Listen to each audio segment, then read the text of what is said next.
有归途。你的理想若熄灭在某处，有没有一盏灯火为你守候？ Chào mừng các bạn đã đến với phần 2 của series video về Lý Thế Dân, một trong những vị vua vĩ đại nhất trong lịch sử Trung Quốc và những người đồng sáng lập ra triều đại nhà Đường.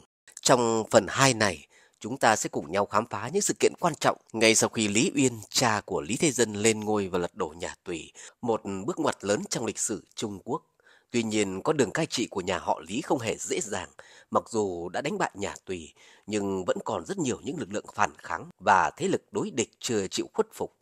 Hãy cùng theo dõi những cuộc chiến khốc liệt, các chiến lược quân sự tinh vi của Lý Thế Dân và quá trình ông dẹp loạn củng cố quyền lực để tạo dựng nền tảng vững chắc cho triều đại nhà Đường.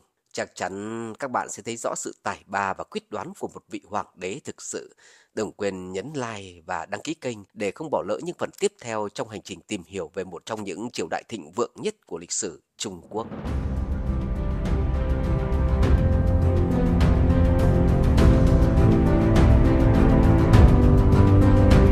Bình Định, phía đông. 2 năm 620 và 622, Thế Dân chuyển quân ra phía đông đánh Trịnh Vương và Vương Thế Sung ở Lạc Dương, Đông Kinh để tiến tới Sơn Đông.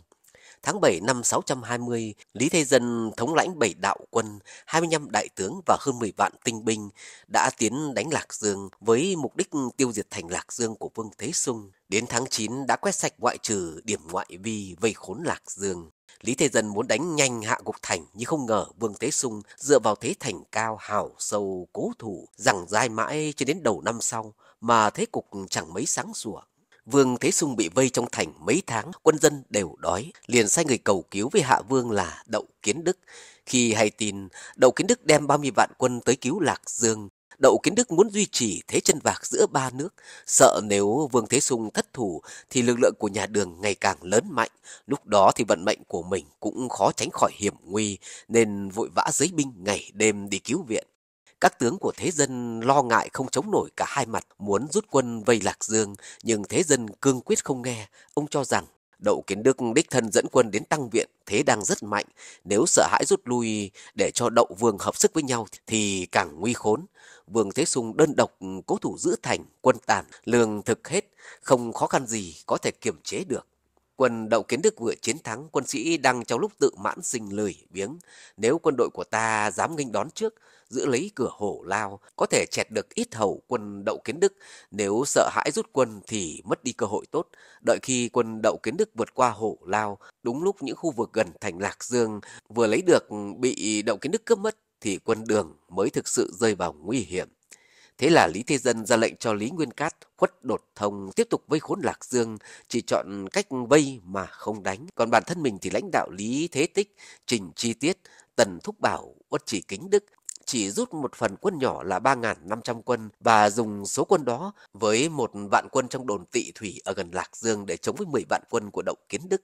Ông dùng chiến thuật tập kích, đánh phá những đoàn tiếp tế lương thực của Đậu. Đậu Kiến Đức quyết định dốc hết toàn lực lượng, quyết một trận với quân Đường. Ông ta đã sắp xếp binh mã, 7 binh bố trận, phía Bắc dựa vào con sông lớn, phía Nam dựa vào núi, phía Tây đến tận Phiếm Thủy.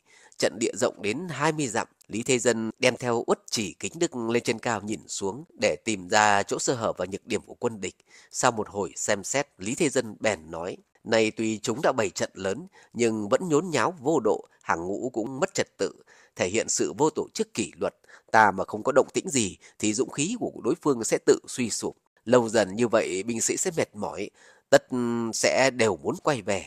Ta có thể khẳng định rằng chỉ trong một ngày, chỉ cần một đội tinh binh cũng có thể tiêu diệt được toàn bộ quân của Đậu Kiến Đức." Quả nhiên quân Đậu bày trận từ sáng đến trưa, quân sĩ không được ăn uống gì nên vừa đói vừa mệt, đội ngũ bắt đầu hỗn loạn. Lý Thế Dân lệnh cho Vũ Văn Sĩ dẫn 300 kỵ binh hành quân từ phía Bắc hướng về phía Nam đến trước trận địa của quân Đậu. Nếu thấy trận địa của địch nghiêm chỉnh thì không được đánh mà phải nhanh chóng quay về.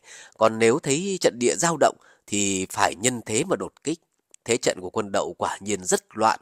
Lý Thế Dân lập tức ra lệnh cho toàn quân xuất kích, đánh đến đâu là quân Đậu tan tác đến đó. Trình Chi Tiết, Tần Thúc Bảo cùng với mãnh tướng đến từ Tây Đột Quyết, Sử Đại Nại cùng các kỵ binh sau khi xông thẳng vào quân Đậu thì trước tiên là cuốn cờ của quân Đường lại. xông thẳng từ trước ra sau quân Đậu rồi mới giương cao cờ giết quân Đậu từ phía sau. Quân Đậu rơi vào thế hỗn loạn vô cùng.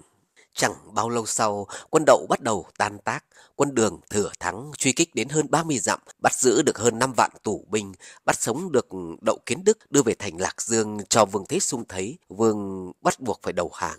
Quân thế dân vào chiếm thành, quân lệnh nghiêm ngặt, không cướp bóc giết hại một người dân. Vậy chỉ trong một trận mà thế dân thắng được cả hai nước Trịnh và Hạ, làm chủ được trọn vẹn Hoa Bắc.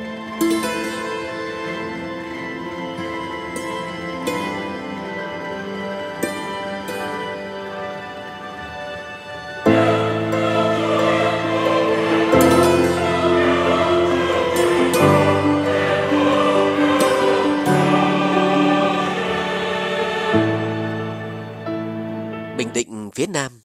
Tại Hoa Nam có hai tiểu vương, một làm chủ phía Tây và một làm chủ phía Đông ở Nam Kinh. Tiêu Tiền là dòng dõi nhà Lương, khởi binh ở Hồ Nam, mới được 5 ngày đã quy phục được mấy vạn người. Vì thế ông đã tự xưng làm hoàng đế nhà Lương, định đô ở Giang Lăng Hồ Bắc ngày nay. Đến năm đầu Đường Vũ Đức, năm 618, đã có đến hơn 40 vạn tinh binh, chiếm cứ cả một vùng rộng lớn, phía Nam từ Giao Chỉ, phía Bắc đến Hán Thủy, phía Tây đến Tam Hiệp, phía Đông đến Cửu Giang. Nhà Đường đã chiếm được Tứ Xuyên ở thượng lưu sông Dương Tử. Thế dân bèn sai Lý Tĩnh dùng thuyền chở quân từ Tứ Xuyên đổ xuống một cách bất ngờ. Tháng 9 cũng đúng vào mùa lũ, nước sông Trường Giang dâng cao, tướng sĩ đều cho rằng lúc này không thể dùng thuyền được.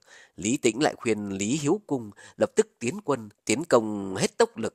Tiêu Tiền chắc chắn không kịp phòng bị, tất sẽ bị bắt. Lý Hiếu Cung đã chọn cách của Lý Tĩnh, đích thân dẫn hơn 2.000 chiến hạm cùng với Lý Tĩnh tiến công ngay trong ngày hôm đó. Phòng tuyến dọc sông của Tiêu Tiền tuy có mà cũng như không, ngay lập tức bị quân Đường đập tan, thu được hơn 300 chiến hạm. Tiêu Tiền thấy mùa lũ đến nên đã giải tán quân để đi lo việc nông vụ ở các nơi, vì thế đành phải dùng các binh sĩ già bày trận nghênh chiến. Quân của Lý Tĩnh đại phá quân địch, đuổi đến tận dưới chân đô thành của Tiêu Tiền, sau đó chia quân đi thu nhặt được vô số chiến hạm. Lý Hiếu Cung lại chọn kế sách của Lý Tĩnh, ra quân lệnh nghiêm cấm việc cướp giết. Chính vì thế mà các châu huyện ở phía Nam nghe tin đều đến quy phục, hơn 10 vạn viện binh cũng cởi giáp xin hàng. Nước Lương ở phía Tây phải đầu hàng, rồi thừa thế quân của Lý Tĩnh xuôi dòng chiếm nốt Nam Kinh năm 622. Sau đó chỉ còn phải dẹp những bọn phản loạn nhỏ, và từ năm 625, nhà Đường cơ bản đã thống nhất được Trung Hoa.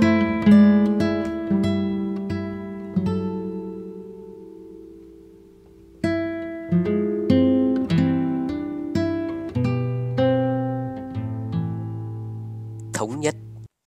Năm 628, sau khi đã lên ngôi, Thái Tông ra lệnh cho anh rể là Sải Thiệu, chồng của Bình Dương công chúa, đem quân đi đánh nước Lương của Lương Sư Đô ở Sơn Tây. Vì lúc đó Đông Đột Quyết, kẻ bảo hộ nước Lương đang có nội chiến, nên quân Lương yếu thế không chống lại được. Quân Đường đánh thẳng tới kinh đô nước Lương. Lương Sư Đô bị người em họ giết chết rồi dâng thủ cấp cho quân Đường. Đến đây thì nhà Đường hoàn toàn thống nhất Trung Quốc. Thời nhà Đường, Trung Quốc thịnh trị cả về văn hóa, kinh tế và chính trị, nên được gọi là thịnh thế thiên triều.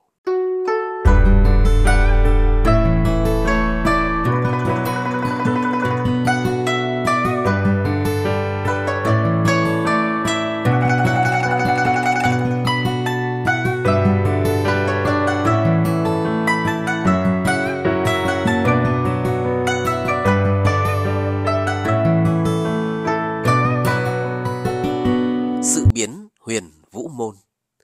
Đây là một sự kiện tranh giành quyền lực giữa các con trai của Đường Cao Tổ là Thái tử Lý Kiến Thành, Tần Vương Lý Thế Dân và Tề Vương Lý Nguyên Cát. Kiến Thành và Nguyên Cát liên minh chống lại Thế Dân, hai bên mâu thuẫn gay gắt, ra sức xây dựng thế lực riêng và dùng nhiều thủ đoạn để triệt hạ lẫn nhau. Do có công đánh dẹp các đối thủ, Thế Dân được vua cha hứa phong làm thái tử. Trong ngoài triều đều cho rằng Thế Dân sẽ thay thế Lý Kiến Thành. Bản thân Lý Kiến Thành là tướng có tài, tuy nhiên đã bị lu mờ bởi các chiến công của em trai. Triều đình chia làm hai phái, phái ủng hộ thái tử và phái ủng hộ Tần Vương. Việc tranh giành đã làm ảnh hưởng đến kinh thành.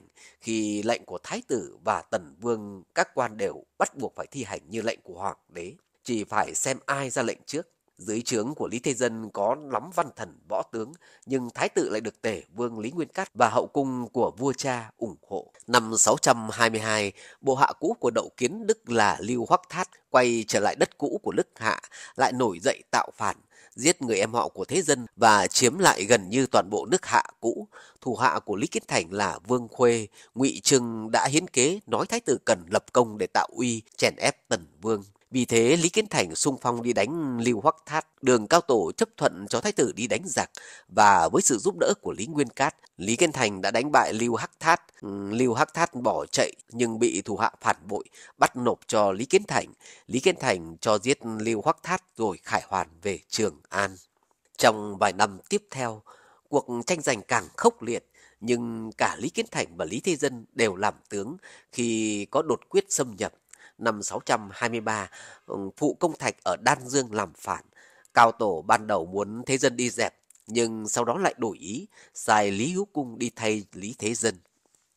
Năm 624, Lý Kiến Thành bị Cao Tổ Hoàng đế phát hiện khi đang gia tăng nhân số trong đội lính bảo vệ của mình. Cao Tổ nổi giận, bắt giam Kiến Thành. Một thủ hạ của Kiến Thành lo sợ nên đã tạo phản. Cao Tổ sai Thế Dân đi dẹp, hứa phong cho Thế Dân làm thái tử. Tuy nhiên sau khi nghe lời Tề Vương và các phi tần của mình, Cao Tổ đã thả Kiến Thành ra, và khi Thế Dân trở về, ông đã trách cứ hai con đấu đá lẫn nhau nên mới xảy ra việc như thế này. Cao Tổ đã trục xuất một số thân tín của cả hai để cảnh báo. Cuối năm 624, Đường Cao Tổ cảm thấy rất phiền muộn vì các cuộc tập kích của đột quyết, có ý muốn đốt Trường An và rời đô về Phàn Thành. Ý kiến này được Lý Kiến Thành, Lý Nguyên Cát và Bùi Tịch ủng hộ. Lý Thế Dân lại phản đối kịch liệt, kế hoạch cuối cùng bị hủy bỏ. Sau đó Lý Thế Dân cho thân tín đến Lạc Dương để xây dựng lực lượng, bắt đầu nắm lấy quyền điều khiển quân đội. Tuy nhiên, Lý Thế Dân sau đó đã trúng độc tại một buổi tiệc do Lý Kiến Thành tổ chức. Điều này làm cho Thế Dân và Cao Tổ cho là âm mưu ám sát. Thế Dân sau đó tấu xin đi trấn thủ Lạc Dương, nhưng bị Kiến Thành và Nguyên Cát phản đối vì sợ quyền lực của Thế Dân ngày càng phát triển. Cao Tổ đồng ý với Thái tử. Thế Dân buộc phải ở lại Trường An. Một âm mưu ám sát nữa nhằm vào Thế Dân khi Kiến Thành tặng ông một con ngựa, nhưng bí mật chọc tức nó để nó hất Thế Dân xuống ngựa. Nhưng Thế Dân vốn giỏi nghề cung ngựa nên đã thoát nạn. Những năm 625 và 626 cảm thấy sự tranh đoạt ngôi vị giữa các con sẽ ảnh hưởng xấu cho triều đại nhà Đường mới thành lập. Đường Cao Tổ dần dần tỏ ý muốn cắt giảm quyền lực của Lý Thế Dân, củng cố ngôi vị thái tử. Cùng năm đó đột quyết xâm lấn, Đường Cao Tổ không cử Lý Thế Dân đi đánh dẹp như thường lệ mà giao việc này cho Lý Nguyên Cát. Lý Thế Dân biết ý cha mình đã định nên quyết định ra tay trước. Theo mưu kế của thuộc hạ, Lý Thế Dân dâng tấu tố cáo Lý Kiến Thành và Lý Nguyên Cát tư thông với hậu cung, khiến Đường Cao Tổ hoài nghi, cho triệu cả ba vào cung để tra xét thực hư. Lý Thế Dân ngầm đặt phục binh ở cửa Huyền Vũ, đợi lúc Lý Kiến Thành và Lý Nguyên Cát đi vào, liền đổ ra giết chết cả hai. Lý Kiến Thành bị Lý Thế Dân bắn chết, Lý Nguyên Cát bị Uất Chỉ Kính Đức giết chết. Lúc này, Phùng Dực, Phùng Lập là hai thuộc hạ của Thái tử và các tướng lĩnh trong phủ Tể Vương như Tiết Vạn Triệt đã dẫn hàng ngàn binh mã tấn công Huyền Vũ Môn, nhưng chưa phá được thì Uất Chỉ Kính Đức đã chặt được thủ cấp của Lý Kiến Thành và Lý Nguyên Cát để phủ dụ. Thấy Thái tử Tể Vương đều đã chết, đạo binh mã này mới tan. Trong lúc Lý Uyên cũng đang ngồi trong cung chờ ba đứa con trai của mình thì nghe có tin báo ở bên ngoài đang có biến. Đường lúc chưa biết sự thể ra sao thì Uất Chỉ Cung tay lăm lăm xả mâu dẫn theo một toán binh lính xông vào, chắp tay bẩm báo nói rằng Lý Kiến Thành và Lý Nguyên Cát âm mưu làm phản đã bị Tần Vương giết cả rồi. Tần Vương sợ loạn sẽ làm kinh động đến Hoàng thượng nên sai thần tới hộ giá. Uất Chỉ Cung còn truyền đạt thỉnh cầu của Tần Vương Lý Thế Dân muốn Lý Uyên hạ lệnh cho bọn lính bảo vệ cung thái tử và phủ Tể Vương không được kháng cự. Vua cha Cao Tổ sửng sốt trước sự biến này, nhưng trước sự việc đã rồi, ông không thể trị tội Thế Dân vì bản thân Thế Dân là người có công chinh chiến đánh dẹp để tạo dựng cơ nghiệp nhà Đường, có nhiều năm uy tín với trăm quan và có vây cánh rất mạnh. Cuối cùng Lý Uyên đành phải chấp thuận theo sự sắp đặt của Lý Thế Dân, hạ lệnh cho lính bảo vệ của Lý Kiến Thành và Lý Nguyên Cát phải hạ vũ khí, không được kháng cự. Ngày hôm đó, tức là ngày mùng 5 tháng 6, Lý Uyên ban chiếu chỉ lập Lý Thế Dân làm thái tử. 2 tháng sau đó, Lý Uyên tuyên bố truyền lại ngôi cho Lý Thế Dân, còn mình thì làm Thái Thượng Hoàng, sống an nhàn cho tới cuối đời. Đây là một cuộc chiến huynh đệ tương tàn đẫm máu nhất trong lịch sử Trung Quốc mà lịch sử vẫn gọi là sự biến huyện Vũ Môn. Sau khi giết chết Lý Kiến Thành và Lý Nguyên Cát ngay tại cửa Huyền Vũ, bức ép cha mình là Lý Uyên phải lập mình làm thái tử, và để trừ hậu họa về sau, Lý Thế Dân dựa vào các tội làm phản của Thành và Cát, giết sạch những người có liên quan. Toàn bộ gia quyến của Lý Kiến Thành và Lý Nguyên Cát, cũng như những người dính líu đến sự việc là mưu phản, đều bị Lý Thế Dân xử tội chết. Trong đó có 5 người con trai của Lý Kiến Thành và 5 người con trai của Lý Nguyên Cát. Năm 626, ngày 4 tháng 6, Lý Thế Dân lên ngôi, tức là Hoàng đế Đường Thái Tông, sử dụng niên hiệu là Trinh Quán, mở đầu cho thời kỳ Trinh Quán chi trị, thịnh vượng bậc nhất trong lịch sử Trung Hoa. Sau này một vị hoàng đế khác cũng họ Lý, giống ông nhưng lại ở Đại Việt, là Lý Phật Mã, tức là Lý Thái Tông, cũng là vị hoàng đế thứ hai của triều Lý giống Đường Thái Tông, cũng phải trải qua sự việc huynh đệ tương tàn mới lên được ngôi, trải qua loạn Tam Vương ở Đại Việt năm 1028.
Các bạn thân mến, các bạn đã theo dõi video về một trong những nhân vật gây tranh cãi nhất trong lịch sử Trung Quốc, Đường Thái Tông.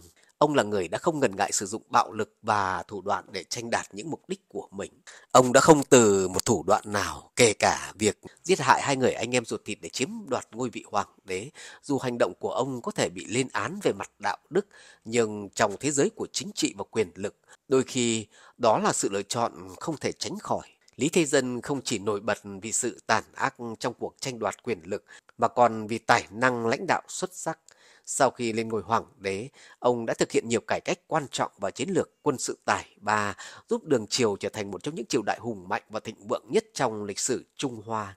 Sự nghiệp của ông đã xây dựng nền tảng vững chắc cho sự phát triển không chỉ của nhà Đường, mà còn cho các triều đại sau này. Với những chiến thắng trên chiến trường, cùng các chính sách khôn ngoan trong nội trị, Đường Thái Tông đã chứng minh rằng dù con đường ông đi có đầy rẫy máu và nước mắt, nhưng cuối cùng những thành tựu mà ông đạt được đã đưa Trung Quốc vào một thời kỳ hoàng kim với một nền văn minh rực rỡ, phát triển mạnh mẽ về cả kinh tế, văn hóa và chính trị. Mặc dù sự nghiệp của Lý Thế Dân không thiếu những vết nhơ, nhưng khó ai có thể phủ nhận rằng ông đã trở thành một trong những hoàng đế vĩ đại nhất trong lịch sử Trung Hoa. Chính vì thế, câu chuyện của ông vẫn luôn là một đề tài thu hút sự chú ý và tranh luận, bởi nó phản ánh một mặt tối của quyền lực, nhưng cũng là minh chứng cho sức mạnh của ý chí và tầm nhìn chiến lược. Cảm ơn các bạn đã dành thời gian theo dõi video này. Nếu các bạn thấy câu chuyện thú vị, đừng quên like và đăng ký kênh để không bỏ lỡ những video tiếp theo. Hãy để lại ý kiến của bạn về Lý Thế Dân và những câu chuyện lịch sử khác mà bạn muốn tìm hiểu thêm. Hẹn gặp lại các bạn ở phần tiếp theo, nơi chúng ta sẽ tiếp tục khám phá những câu chuyện lịch sử đầy thú vị và hấp dẫn, những chiến lược và những quyết sách khôn ngoan của Đường Thế Dân nhằm xây dựng một đế chế nhà Đường ngày càng hùng mạnh. Cảm ơn các bạn đã quan tâm theo dõi. Xin chào và hẹn gặp lại.